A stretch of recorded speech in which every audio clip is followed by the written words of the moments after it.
So guys, feast skin গল্পের part 3 একদম লাস্টের অংশটা তোমরা দেখা এত পরিমাণ ইমোশনাল হয়ে গেছো যে খুব বেশি পরিমাণ কমেন্ট করতেছিল যে পার্ট 4টা যাতে একটু তাড়াতাড়ি দিয়ে দেই। সো অলমোস্ট পার্ট 4 কিন্তু চলেই আসছে এবং পার্ট 3 একদম লাস্টের অংশটা ঠিক এরকম ছিল যে তুর্য ভাই হঠাৎ করেই বলতেছে তার ফ্যামিলি থেকে বিয়ের একটা প্রেশার আসতেছে, আর সাবাফ ওই কথাটা শুনে লিটারালি আকাশ থেকে পড়লো। কি বলতেছো তুমি? এটা তোমার বিয়ের জন্য প্রেশার দিতেছে, তোমার বিয়ে হয়ে যাবে? তাহলে আমি কিভাবে থাকবো? আমার কি হবে? ইউ ক্যান ইমাজিন দ্যাট তাদের গেমে পরিচয়, তাদের গেমে কনভারসেশন করা, সেখান থেকে তাদের মধ্যে একটা ফ্রেন্ডশিপ থেকে একটা রিলেশনশিপ, এবং এখন এই রিলেশনশিপটা ভাঙার মতো একটা অবস্থা হয়ে গেছে। তখন তুর্য ভাই সাবাফুকে বলে, আচ্ছা সাবা, চলো আমরা বিয়ে করে ফেলি। ভাই বুঝতে পারতেছো গেমটা কি বি পর্যন্ত, এটা কোনো নর্মাল বা কম ওজনের কথা না। এখানে ওজনটা যদি আমি বিচার করতে চাই অনেক ভাই, বাট সাবাবু এখানে কেমন জানি করতে রাজি আবার রাজি না, মানে করতে চাচ্ছে, এক কথা করতে চাচ্ছে আবার ভয় ভয় পাচ্ছে, ব্যাপারটা এরকম। বাট এখানে আরো একটা টুইস্ট আছে। সাবাফু টোটালি জানতোই না যে আমাদের তুর্য ভাই ধার্মিকভাবে হিন্দু। যখন বিয়ের ব্যাপারটা আসে এবং ওদের কিছু রীতিনীতির কথা বলা হয় এখানে তাদের কনভারসেশনের মধ্যে, ঠিক ওই মুহূর্তে সাবাফু ক্যাচ করতে পারে যে তুর্য, তুমি কি ধার্মিকভাবে হিন্দু? তখন তুর্য ভাই বলে যে হ্যাঁ, আমি তো ধার্মিকভাবে হিন্দু। আসলে তারা এমন ভাবে ফ্রেন্ডশিপ করছে, এমন ভাবে কনভারসেশন করছে, আসলে ওই কনভারসেশনটাই হয় নাই যে তারা ধার্মিকভাবে কেউ কি হিন্দু বা মুসলিম কিনা। তারা হিন্দু যে তুর্য ভাই ছিল সে জানতো যে সাবাও হয়তো বা হিন্দু, আর সাবাহু হয়তো জানতো যে তুর্য মেবি মুসলিম। কেউ কোনো ব্যাপার নিয়ে আসলে সন্দেহ করে নাই। বাট এমন একটা স্টেজে আইসা এই ব্যাপারটা এই জায়গায় পৌঁছায় গেছে, তাদের ধর্মের জায়গায় পৌঁছায় গেছে। ঠিক এই জায়গাতে আইসা সাবাফু আর বিয়ে করতে রাজি না। সাবাফু তুর্য ভাইদের রীতিনীতিগুলো শুনে তাদের রীতিনীতির সাথে অ্যাডজাস্ট হতে পারতেছে না। এবং তোমরা হয়তো বা জানবা, যদি বিয়ে করতে হয় একই ধর্মে আসতে হবে, হয়তোবা মুসলিমে আসতে হবে, হয়তোবা হিন্দুতে যাইতে হবে। কিন্তু সাবাপুর পক্ষে তো হিন্দুতে যাওয়া পসিবল না। সে এই জিনিসটা আসলে মানতেই পারবে না, তার ধর্ম কোনোভাবে সে পরিবর্তন করতে পারবে না। আবার তুর্য ভাইয়ের জায়গা থেকেও ঠিক সেম অবস্থা। সো এমন একটা অবস্থাতে তাদের যোগাযোগ টোটালি বন্ধ হয়ে যায়। সাবাফু যখন জানতে পারে সে ধার্মিকভাবে হিন্দু, টোটালি প্রত্যেকটা sector, Facebook, WhatsApp, TikTok, Instagram, যতটা সোশ্যাল মিডিয়া প্ল্যাটফর্ম আছে প্রত্যেকটা জায়গা থেকে তাকে ব্লক করে দেয়, এবং তাদের বিন্দু মাত্র কনভারসেশনের কোনো সুযোগ ছিল না। সাবাফু টোটালি সকল জায়গা থেকে সকল যোগাযোগের প্রত্যেকটা মাধ্যম বন্ধ করে দিয়ে সে লিটারালি কান্নায় ভেঙে পড়ে। এটা কি হলো আমার সাথে? তুর্য আমার সাথে এটা কিভাবে করতে পারলো?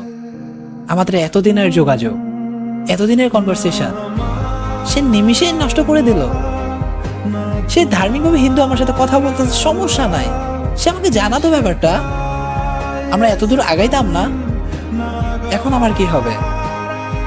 সাবাবু টোটালি খাওয়া দাওয়া বন্ধ, তার মোবাইলে হাত ধরা পর্যন্ত বন্ধ। গেম তো পরের কথা, মোবাইলে পর্যন্ত হাত দিতে এখন ভয় পায়। সে ইমোশনালি টোটালি প্রত্যেকটা মুহূর্তে কান্না করতেছে। তার ফ্যামিলিকে যতটুকু দূরে রেখে সে নিজেকে যতটুকু স্যাটিসফাই করতে পারতেছে, কান্না করে হোক, স্মৃতিগুলা ভুলতে যথেষ্ট পরিমাণ চেষ্টা করতেছে, বাট সে পারতেছে না। সময় যত গড়ায় তত তাদের মধ্যে তত খারাপ লাগা কাজ করে। এদিকে তুর্য ভাইয়েরও একই অবস্থা। এতদিনের যোগাযোগ সব জায়গা থেকে আমাকে ব্লক করে দিতে পারলো। সাবা, তুমি এটা করতে পারলা?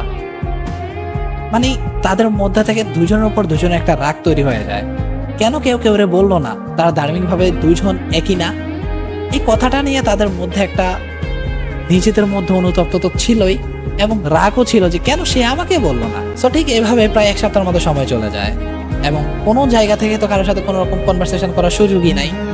সো এইভাবে দুজনের জায়গা থেকে টোটালি ভেঙে পড়ে, এবং এমন একটা জায়গায় যে জায়গাটাতে কেউ কারোর ছাড়া এক মুহূর্তে থাকতে পারতেছে না, ঠিক ওই রকম একটা জায়গায় আজকে 7 দিন ধরে তাদের কারো কোনোভাবে যোগাযোগ নাই। না গেমে তো ডুমও কাটিয়ে দিছে ভাই, ওই জিনিসটা আমি বলি নাই, ডুমও একদম কাটাকাটি অবস্থা, আর অন্যান্য জায়গাগুলোতে টোটালি ব্লক। বাট সাবাফুর একটা পেজ ছিল, আমাদের ফেসবুক অ্যাকাউন্টগুলোর মধ্যে মাঝে মাঝে আমরা ফাইজলামি করে বিভিন্ন রকম ফেস টেস খুলি না, তো ঠিক সাবাফুর এরকম একটা পেজ ছিল।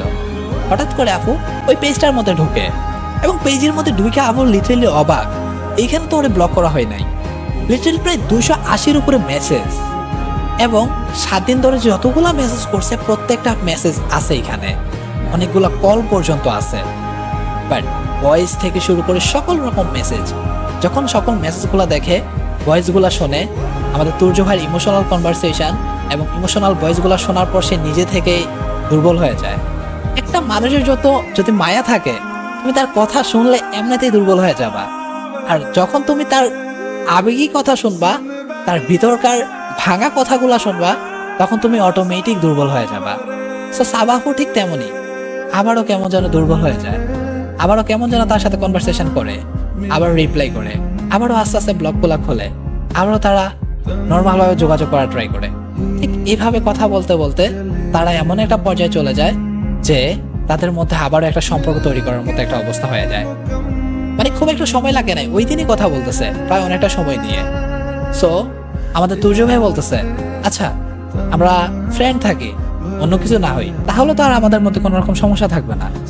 সাবা বলে, আচ্ছা ঠিক আছে, কি আর করবে বলো, কেউ কেউ ছাড়া তো আর থাকতে পারতেছে না, কেউ কারোর সাথে যোগাযোগ না করলে কোনোভাবেই তারা নিজেদের মধ্যে মরে যাচ্ছে ভাই, এমন একটা সিচুয়েশন অবস্থা। সো তারা আবারও নিজেদের মধ্যে একটা মিউচুয়াল ফ্রেন্ডশিপ করে ফেলে। বাট ওই সময়টাতে কিন্তু তারা নিজেদের মধ্যে জেনে গেছে যে তারা ধার্মিকভাবে আসলে আলাদা।